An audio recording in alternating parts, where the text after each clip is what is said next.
Good afternoon, ladies and gentlemen. Raptor X here with Good Clean Gaming RX, and today we're doing something a little different. A letter from the chairman was released today on Star Citizen website, so I'm going to go ahead and jump into that and see what the news is from Chris Roberts this time around. Okay, so letter from the chairman. Long ago, lost in the mists of time before COVID at CitizenCon 2949, so we've been in 2019. We showcased the first in-game prototype of traveling from the Stanton system to the Pyro system via a jump point. After a much longer than anticipated development process, what was teased in 2019 becomes a reality for all players when we launch Star Citizen Alpha 4.0 to the live servers as part of what we are calling the 4.0 preview. For the first time in our history, we will run 2 live releases in parallel, each with their own progress and persistence.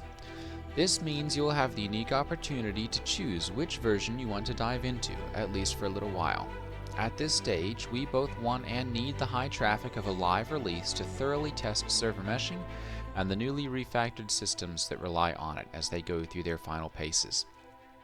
We acknowledge that we did not have time to get all the mission types working before our holiday break, which is why we decided to temporarily support 2 parallel live tracks. Alpha 324.3 will remain available so you can play the missions and engage in game loops that are not working to our new playability standards in 4.0. Meanwhile, the 4.0 preview will also be accessible from your launcher as a second live option. If you are not interested in previewing 4.0, you can simply select Alpha 3.24.3 from the dropdown and continue enjoying the current live build. This may feel like our usual EPTU process, but there is one key difference. By running both builds on the live environment, we can take steps to ensure that your progress on 4.0 will carry over. Our goal is for anything you do and earn in the 4.0 preview to persist without any further wipes, unless something major happens, though we do not anticipate that.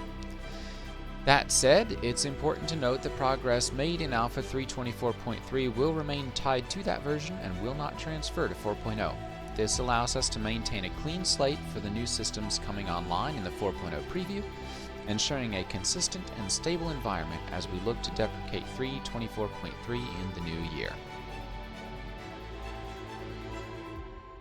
As you navigate through Stanton and Pyro, you are now also navigating seamlessly through a mesh of servers that encompass the entire game.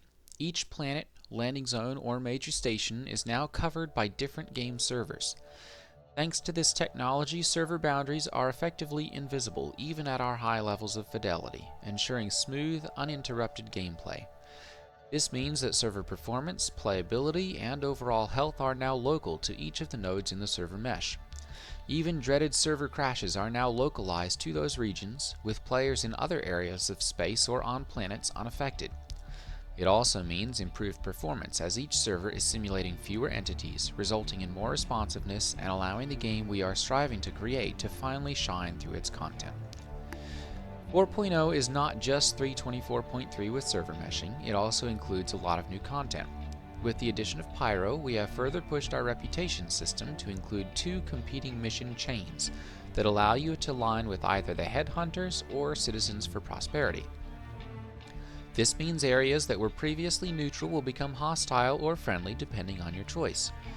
This decision will become even more important next year as we start to put a greater focus on storytelling inside the verse. We've also introduced contested zones within the major stations in Pyro, each heavily manned by a gang faction, Fire Rats, Horizon, or Xenothreat. These large, sprawling locations offer high-quality rewards in the depths of their vaults, but you will need to contend with the current occupants and either help or battle your fellow players. They are also home to the mysterious Pyro Amalgamated Component Boards, which some say can lead to even greater rewards. This type of content is an important milestone as we start to introduce different ways for players to progress in the game, with reputation and physical rewards being something we aim to push even further in future patches. We have the 4.0 Patch Watch, which is a link to a previous video, and then the 2025, a focus on playability section. As we jump into the new year, our primary focus across our Star Citizen teams is clear: improving playability. Our drive for playability surrounds three critical areas: performance, stability, and content. We understand that the live environment must be far more reliable and consistent, and we are determined to deliver on this. The sentiment many of you have shared, and one we wholeheartedly agree with, is that if the current game as it stands today ran smoothly with fewer obstacles and bugs, it would provide an unparalleled experience. Over the years, we have experimented with different approaches to improve quality of life and tackling tech debt. However, the ongoing challenge has been balancing these efforts alongside the introduction of new features and technology. Too often, testing new features within the same pipeline as content has led to unintended ripple effects, creating instability, hindering performance, and impacting overall gameplay. In some cases, new features that are not fully mature have delayed the release of content or caused blockers that impact our progress. This has prompted us to reevaluate our approach to feature and content rollout, focusing on steps we can take to bring the game to a better state while maintaining steady delivery. To achieve our goals, we are making a fundamental change, decoupling feature development from content creation and general fixes. This means new features will no longer hold up content delivery or risk destabilizing the live environment. This approach will leverage the tech preview channel, which was reserved for major new pieces of technology like the replication layer and server meshing, but will now extend to gameplay feature testing too. When a new feature is deemed complex or risky enough to require focused testing, we will introduce a separate experimental PTU, EPTU, a channel dedicated to that feature. Testing it in this isolated channel will allow us to refine and stabilize the feature without impacting content and broader development work. Only once the feature is fully greenlit will it integrate into our standard Evo PTU live pipeline. So as you can see, EPTU will focus on PTU, live, and then Evocati PTU, and then to live. Features only migrate to live when ready. This means we will have more stability and predictability in our ongoing game releases, as the main development stream will not be disrupted by untested features still being worked on. Instead, the team can focus on improving stability, performance, and quality of life. Alongside this playability initiative, we are also tying together our content releases so that they feel more connected to the world. This means each new content drop will be more focused and drive an overall narrative forward, similar to our Overdrive and Save Stanton events.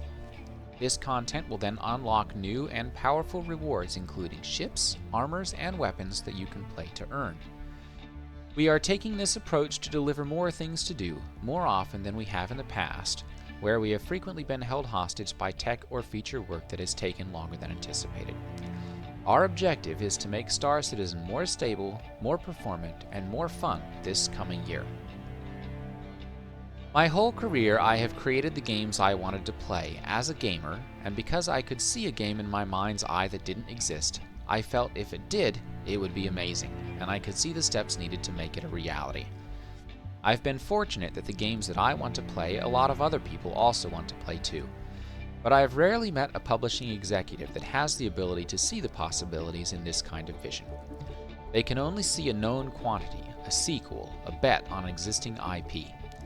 This is why I chose crowdfunding for Star Citizen rather than pursuing a development deal with a big publisher, and it is why I feel incredibly lucky and privileged to be able to develop Star Citizen and Squadron 42 with all of your continued support year after year, as it allows me and every developer at CIG to focus on just making the games that we and you all want to play. Star Citizen and Squadron 42 are two games that would never have been greenlit by any of the big publishers. They are both too ambitious, and in a genre that up until recently was viewed as niche, they require patience and investment that I doubt any publisher would have the stomach for. And yet here we are, thanks to all of you. The team and I are determined to repay that faith, patience, and support by delivering two games unlike any other. We have already made great strides.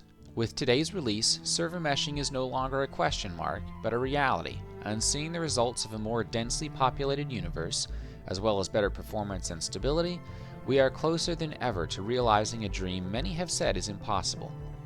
With a clear destination for both Squadron 42's release, the Star Citizen 1.0 roadmap, a focused team, and most importantly, the enthusiasm and support from the best community in gaming, we will deliver.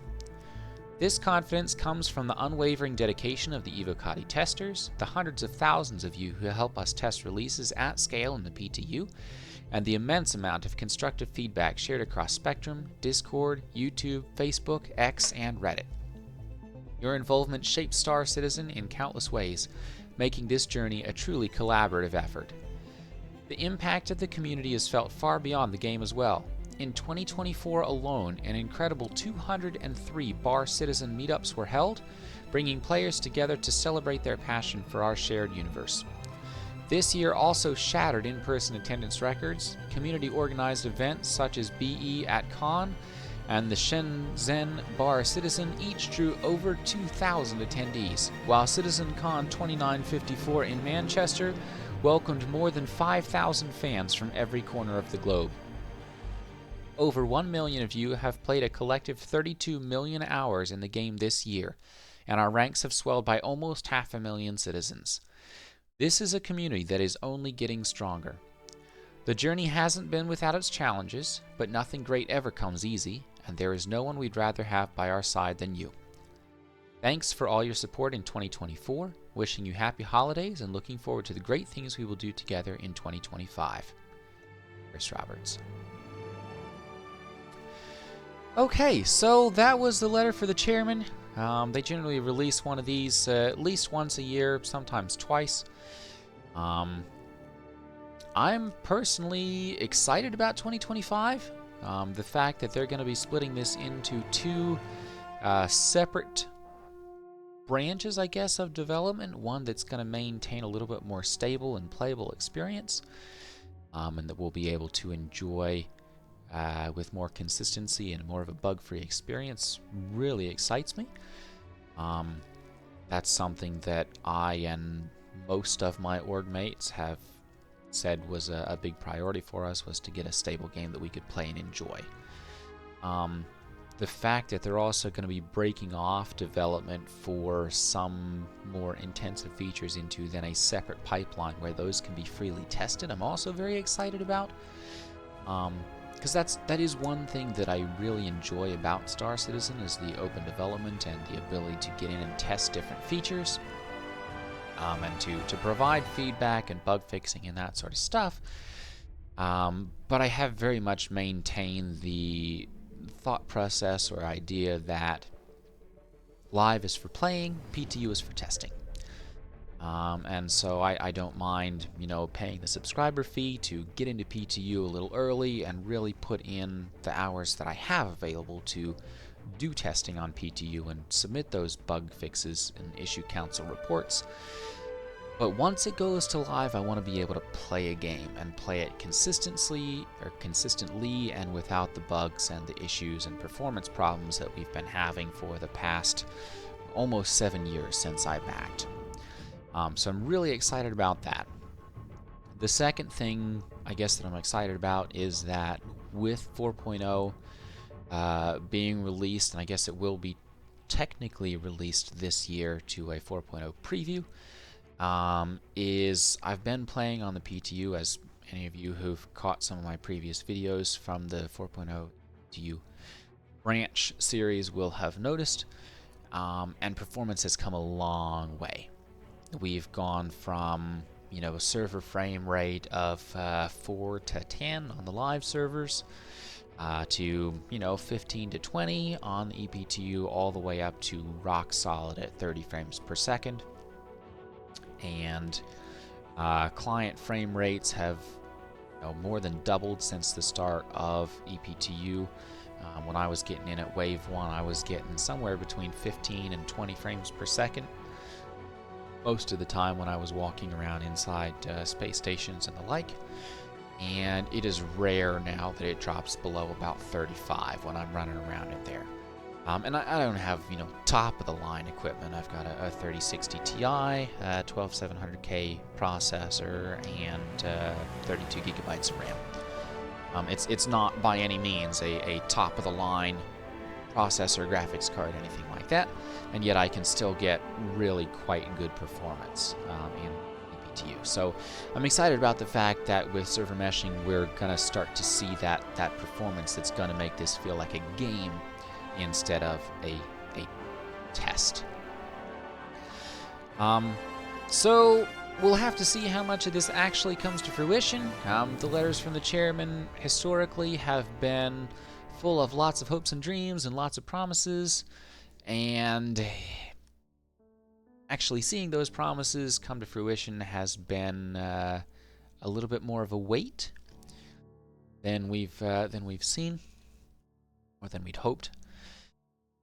But if they can actually do this, and with the fact that 4.0 having server meshing in it should allow us to have much better performance, I'm hopeful that we'll actually see that, and we'll actually have good performance in playable games. So if you are looking at joining Star Citizen, I would say 4.0 might be a good patch to join on. It might also be a good idea to wait till like a 4.0.1 or 4.0.2, because that's generally where they start to knock out some of the more egregious bugs and get more towards a very smooth and content-rich and ready to play as a game experience. But if you're ready to go ahead and jump in with some of the warts and all sort of thing that we might get with the 4.0 release, it's a good time to get in. There's a lot of new stuff coming. There's a lot of it's looking a lot better now than it has at any time in its history. To that end, if you haven't yet created an account, I have a link down below in my description that you can use to get some extra in-game currency. And there is a deal currently going on where you can get Mirai Pulse, which is a little hover bike sort of thing that you can get for free if you create an account and purchase a game package, I believe before the end of the year or before the 22nd, somewhere in there. It's kind of going on with their in-game Luminalia event.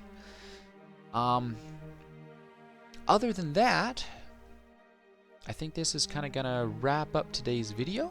Thank you all for watching. If you've made it this far, go ahead and hit that like and subscribe button down below. And I hope to see you all in the next video. Oh, this is that Pulse. This is one of the variants. It's the more of the racing variant. But over here in the bottom right corner, see, this is the Mirai Pulse. So, yeah, that's gonna be it for today's video. Thank you all for watching. Take care, and I will see you all next time.